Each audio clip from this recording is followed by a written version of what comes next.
Perang Iran telah menguras banyak rudal canggih Amerika Serikat. Laporan ini terus dibantah baik oleh Washington maupun Pentagon. Namun, kesulitan Amerika usai perang yang hanya berlangsung tak sampai 2 bulan itu semakin terlihat nyata. Diperkirakan butuh waktu 3 tahun bagi Amerika Serikat memulihkan cadangan stok rudalnya yang telah habis dipakai untuk perang melawan Iran sejak Februari 2026.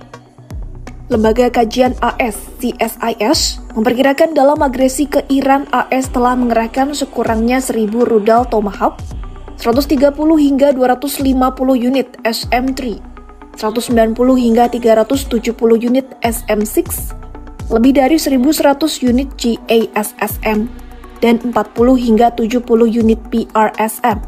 Sedangkan untuk pertahanan, CSIS menyebut AS menghabiskan sampai 290 rudal THAAD dan hingga 1.430 rudal Patriot.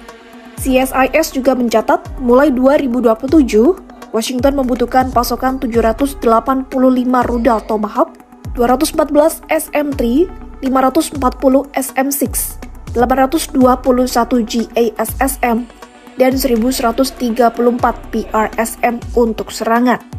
Sementara untuk bertahan akan ada pasokan 857 THAAD dan 3.203 Patriot. Padahal, kapasitas produksi industri persenjataan AS jauh lebih sedikit dari jumlah pasokan yang dibutuhkan tersebut. Kapasitas produksi rudal Tomahawk saja hanya sekitar 207 unit per tahun, belum lagi jenis rudal lainnya. Kapasitas produksi itu pun termasuk untuk memenuhi pesanan dari para mitra.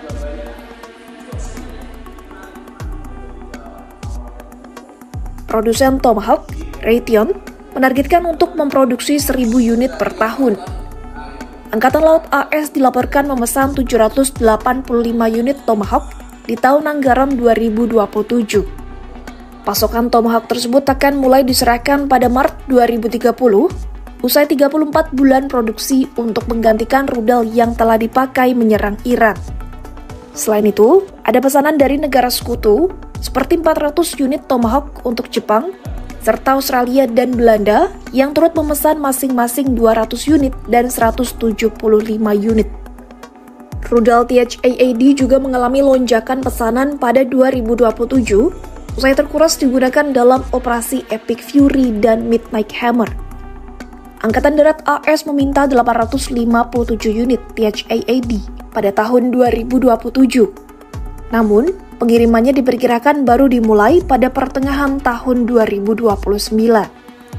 Jika tercapai, jumlah rudal THAAD AS akan menyamai kondisi sebelum agresi ke Iran. Produksi THAAD sendiri saat ini adalah 96 unit per tahun, dan pabrikan Martin disebut akan menambah kapasitas produksi mencapai 400 unit per tahun.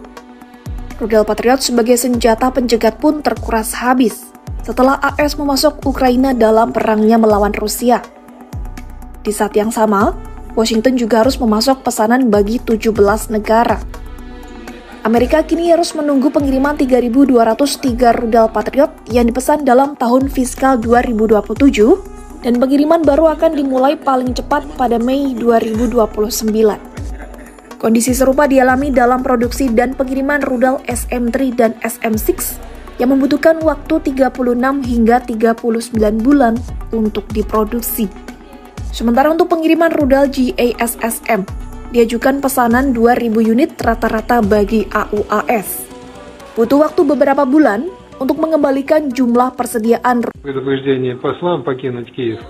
Оно было сделано совершенно серьезно.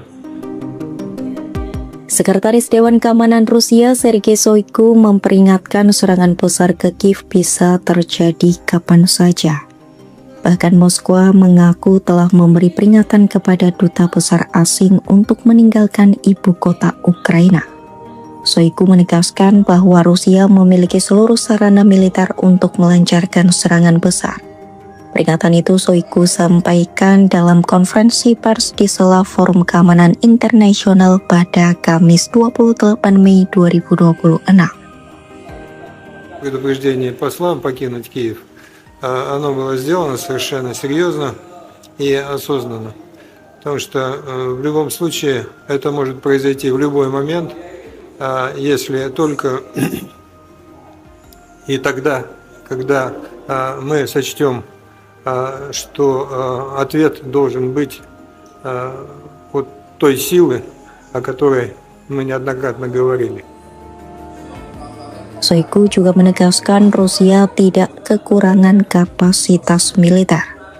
Ia menyindir pihak-pihak yang menilai Rusia sudah kehabisan opsi dalam perang. Menurutnya, angkatan bersenjata Rusia saat ini menjadi salah satu pasukan paling terlatih dan paling siap tempur. Dalam pernyataan lainnya, Shoigu menyebut karakter peperangan modern telah berubah drastis. Ia menyoroti produksi drone dan amunisi di Eropa yang terus meningkat untuk mendukung Ukraina. Namun ia menegaskan bahwa setiap fasilitas produksi yang mendukung Ukraina akan menjadi target serangan militer Rusia. Shoigu juga mengaitkan konflik ini dengan dampak global. Ia menilai krisis di kawasan telah mempengaruhi pasokan pangan dan pupuk dunia. Meski demikian, ia mengeklaim Rusia tetap menjadi pemasok energi dan pangan yang dapat diandalkan.